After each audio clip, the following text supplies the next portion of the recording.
Hello and welcome to the introduction of Love's Embrace. On the pathway to spiritual realization, we learn a great deal of wonderful new mind programs and energetic transferences that allow the body and the mind to open and receive expressions of divine or the sacred source consciousness. We may become mesmerized by the heightened feelings that come with these sensations and the feeling of power or empowerment. These are known in Hinduism as Shakti energy, or what I prefer to call the primordial cosmic source energy and the dynamic forces that move through the entire universe. These forces are so extremely powerful that one can get lost in the belief that they are what does the healing, and that they are the healing, when all they really are is a temporary taste of the divine source in moving action. Because these experiences feel so good, we can get addicted to the feel-good sensation just the same as any other sort of substance or activity that gives us external pleasure. Going within and becoming aware of the energy that is arising is the only permanent solution to healing any aspect of separation, grief, anger, depression, discomfort, etc. Turning one's attention within doesn't mean that we think about the inner discomfort, rather than that we become aware of which sees all of it.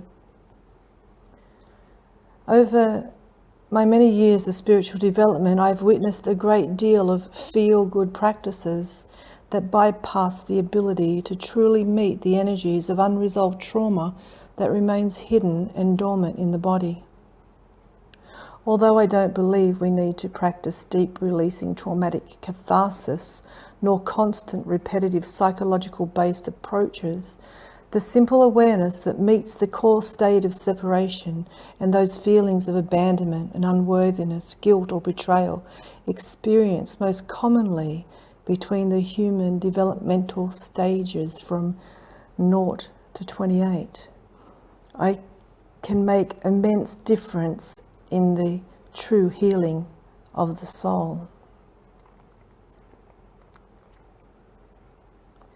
Sometimes it takes more than to just watch the emotional movement from a detached position.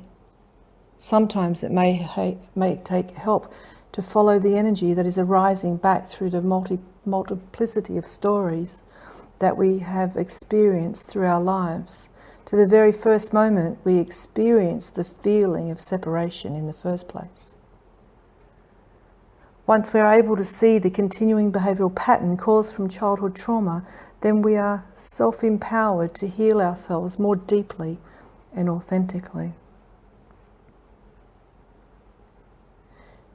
There is never one emotionally charged reaction that cannot be traced back to early childhood or teenage years. Therefore, absolutely every human being carries the gift of trauma as the key to awakening to our true nature. It may not be essential that these trapped, suppressed subconscious memories are met, but it does help to make a personal connection as to why we react to the things as we do. Once mastered, we are able to quickly acknowledge the fixation on repressed feelings and rising conditioned beliefs and thoughts and diffuse them instantly. When these blocked energy patterns are recognized and released, they leave a new sense of inner spaciousness and freedom. That new space that is now empty of unconscious energy is available to be filled with a sense of gentle peace and calm.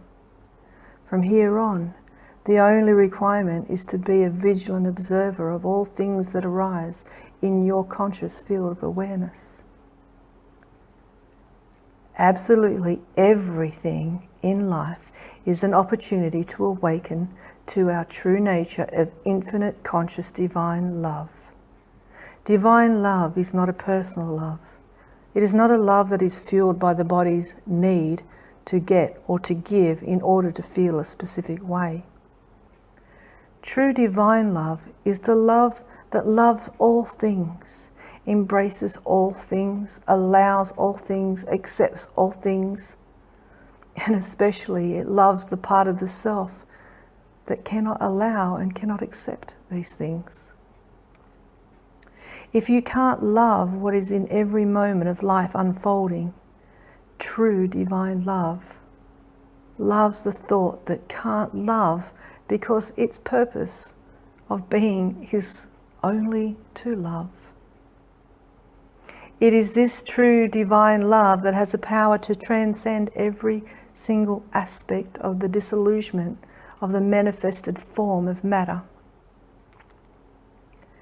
Even the true nature of this that we call love is so pure that words do it no justice in its reality. The inner witness is the same as the eyes that see the cosmos. Imagine yourself as the eyes of the cosmos looking out upon the universe and galaxies before you, and the earth being a tiny prick no greater than a grain of sand. Imagine your immensity that expands for 14 billion years in a timeless space of infinite expansion and evolution. Who is it that's seeing this incredible display before you? The one seeing the formless consciousness that silently witnesses the magnificence of creation is the same one listening to these words. It is the same presence that sees the inner emotions that arise within your body. It is not just the eyes, but the awareness that sees all things. It's the awareness that even hears these words. And it is the awareness that is the background of empty space that these words arise within. The silent background. The same awareness is the same awareness that looks out of the eyes of consciousness of the cosmos.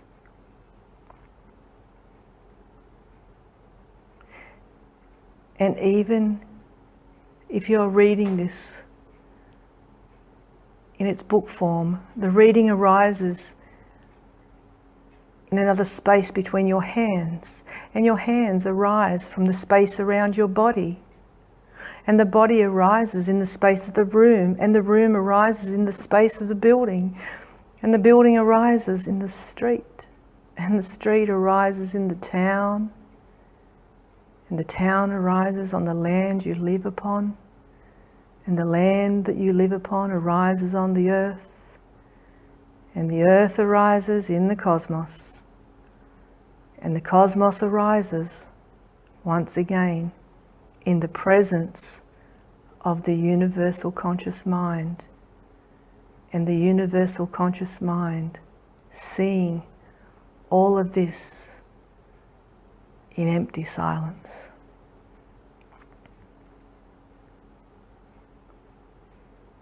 All things arise and fall away in silent conscious awareness.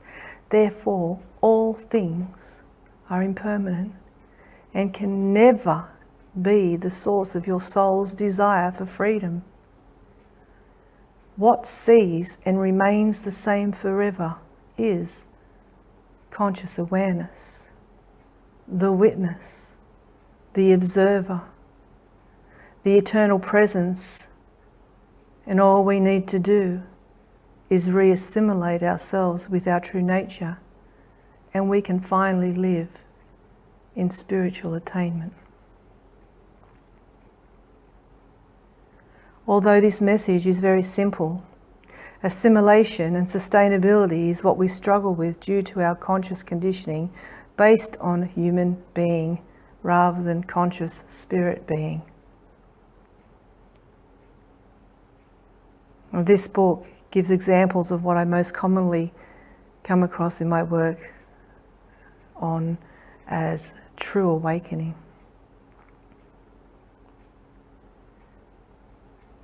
Every day I sit in my office speaking with clients from all walks of life. Some people come in to question why others in life act and behave the way that they do. One of the greatest bypasses of experiencing the true awakening is that so many people think it's normal to blame outside influences for their own discomfort, rather than once again go within to find the part of themselves that is the inner child screaming out to belong, to be accepted, to be acknowledged, and to be loved. I would have to say that 98% of cases are based on the belief that life and everything in it is out to get them, instead of turning within to the original cause of suffering and confusion, rather than know the world is a beautiful place, that they are here, and that it is here for us to experience and to enjoy it in every single moment of mystery and magnificence. To feel the warmth of the sun upon the face, to enjoy the rain that falls upon the earth, to feel all of nature, animals and humanity. To listen to the mystery that creates the sound of the birds singing and the waves crashing upon the shore. It is here as a gift of the Creator for us to taste it all. Yet we refuse to practice resting in moment-to-moment presence in substitute for the exhausting storytelling of the mind. If only man could be fully alert and present to take responsibility to watch the constant, incessant chatter of the mind, knowing that the stories, the thoughts and the beliefs are only just temporary distractions of the ego winning the game of suppression and suffering. A common illusion that is still found at the deepest core of healing, hiding in yet another unseen layer of conscious awakening, is this message of turning within to access the last of the ego's ability to hold on anymore. Upon awakening, we see the part of the self that no longer serves our sources of sense of happiness. We first source our happiness through external objects that make us feel good, through relationships, sex, drugs, alcohol, eating, shopping, exercising, watching TV, being distracted by the internet. Then we have a realization that the objects of the world only temporarily fulfillment is based upon. But this need is based on the psychological development stages of human needs of survival. Again, such as belonging and personal attention and love. While ever we think that we need to do specific things in order to fit in and belong to the human race, or receive and give love to another with conditions, we're coming from the conscious mindset that if we don't do these things, we will end up alone. This theory, of course, is based in fear.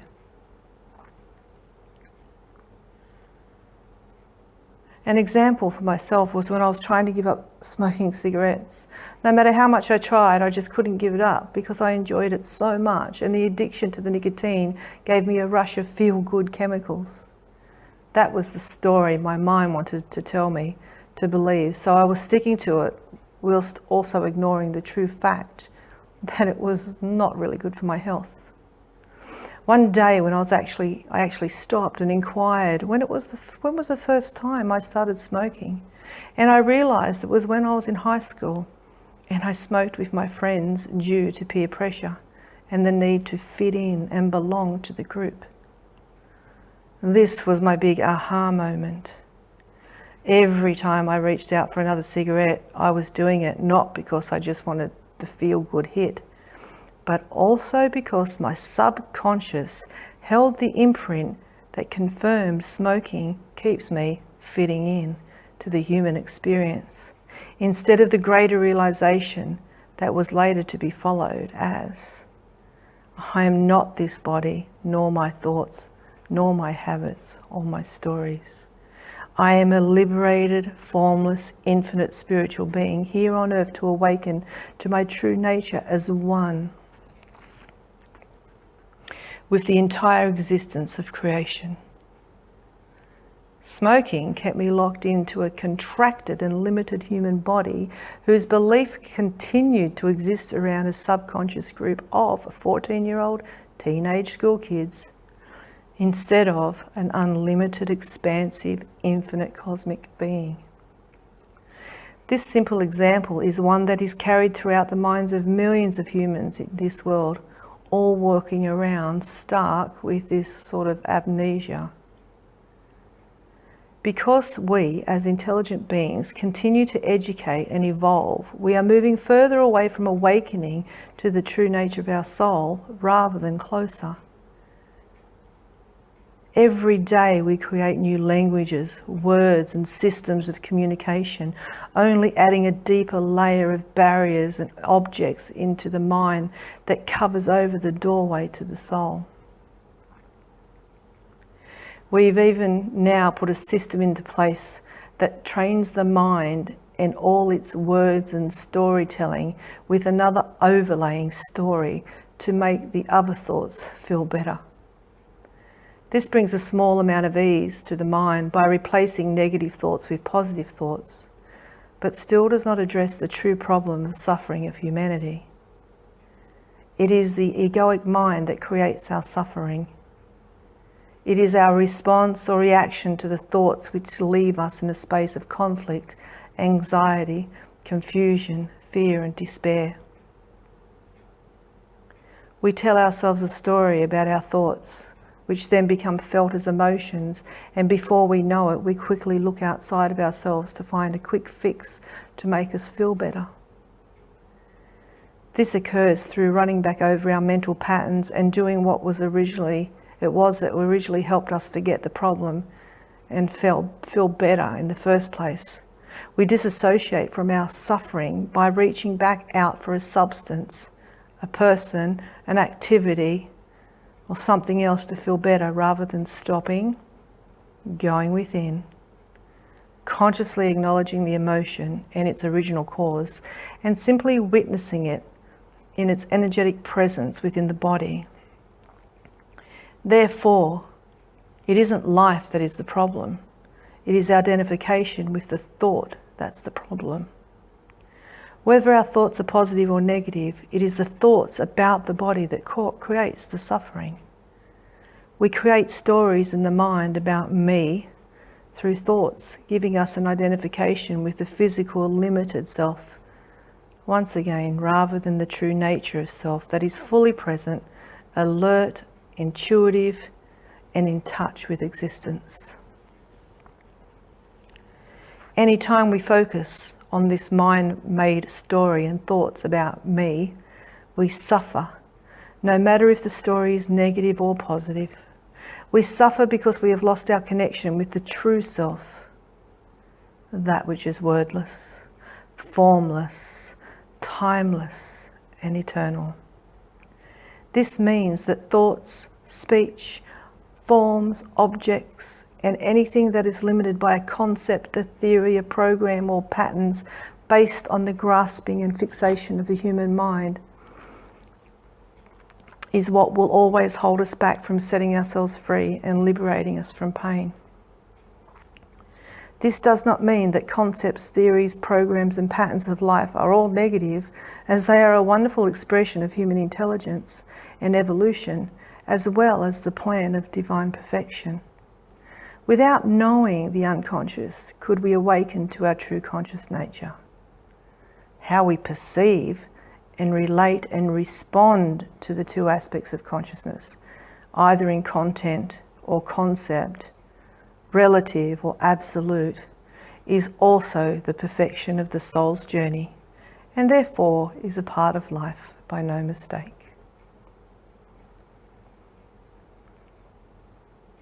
It is our conditioned mind programs that create our sense of fear and depression, insecurities, confusion and self-worth.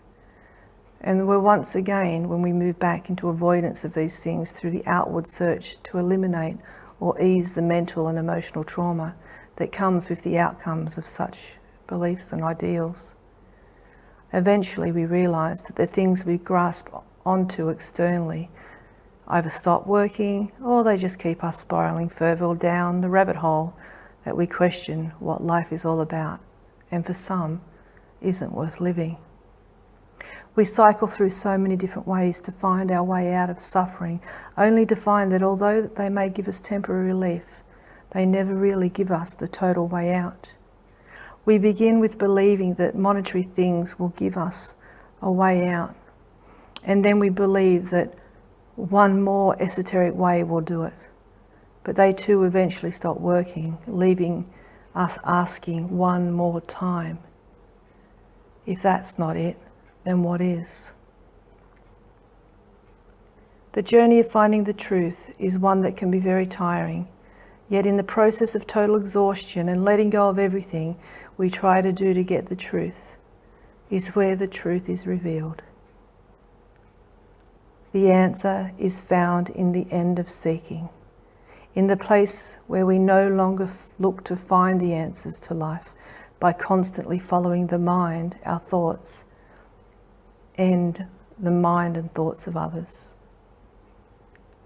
The truth is then either revealed by direct consciousness itself, as it was for myself, or is experienced and shared by a teacher that has themselves uncovered the liberating truth and directs this simple message of truth to others whom are ready to hear. When we hear the truth, it is a song to the heart and soul that cannot be denied, for there is an immediate sense of liberation, freedom, and an all-encompassing sense of noticing and knowing.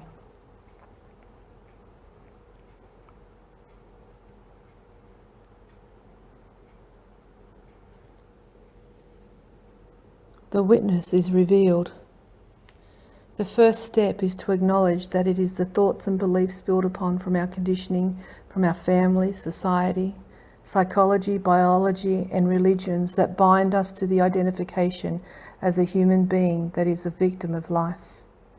The second step requires constant commitment and vigilance as the awareness or the one who witness all these thoughts that arise within our minds, which also eventually shows us the incessant insanity of separation going on in the minds and stories of all of others.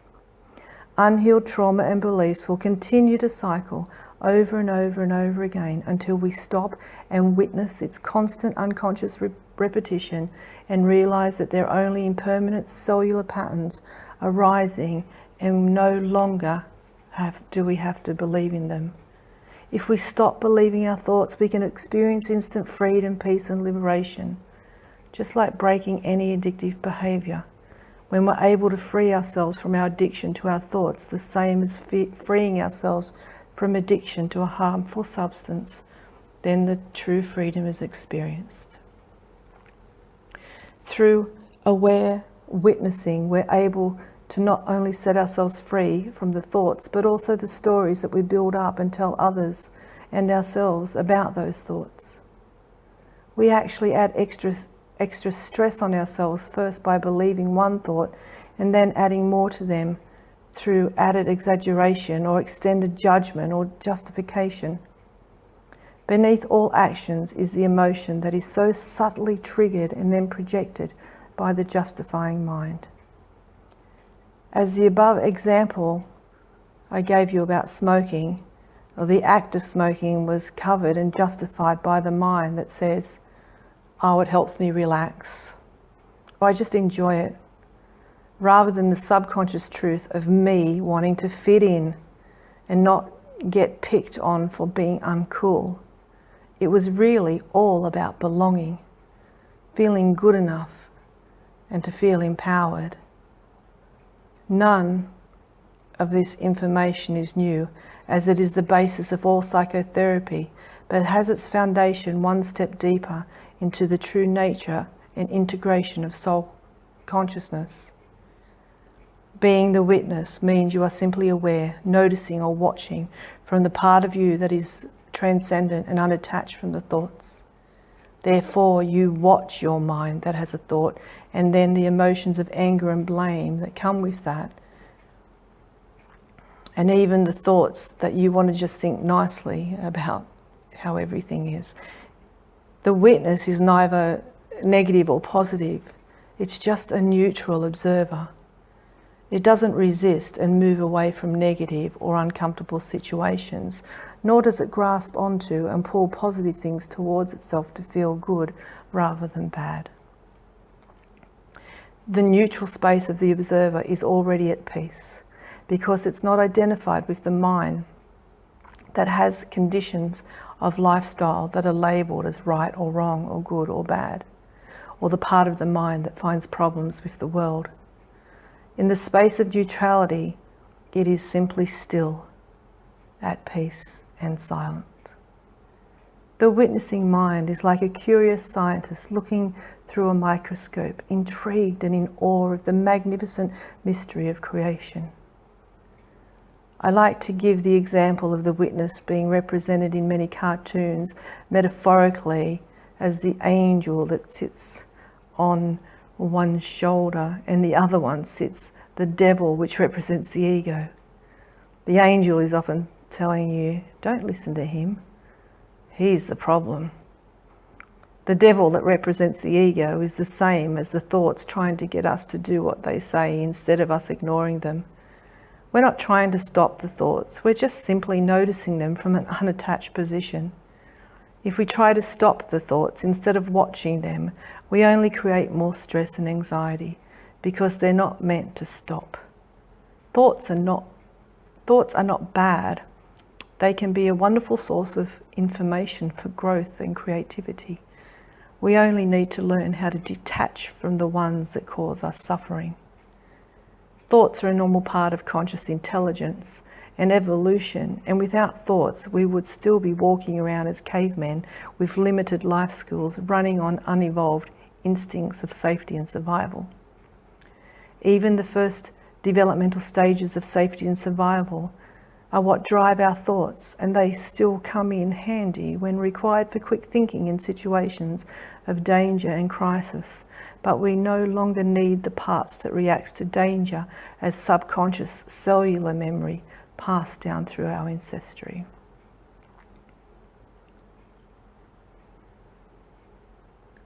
The thoughts and voices in our heads are the same as the thoughts and voices in every other person's heads that we speak to daily.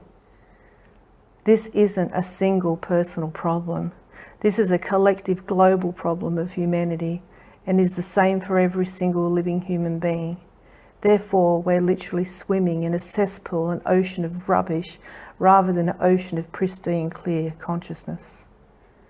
Some of the waves smash against our lives likened to storms and huge crashing waves, and others may be like little ripples along the sand line. Either way, they are unceasing movement that never allows us to fully relax, as we're always wired and prepared for the next stormy waters. In the deepest depths of the ocean, there is nothing but a palpable silence and stillness that lays resting, not affected by the external movement. And this too is a metaphor for the being and for the presence for your awakening. The core of the depth of the ocean is like consciousness, and the witness that just rests silently and unmoving, simply allowing the waves to come and go without being affected by them. Both the ocean of consciousness and the waves of unceasing movement, like the mind, are made of the same substance. Therefore, they are one and the same, expressing itself in different forms. This is who you are in your deepest true nature. You are the deep, quiet, peaceful ocean. Yet you have been taught to believe that you are the waves.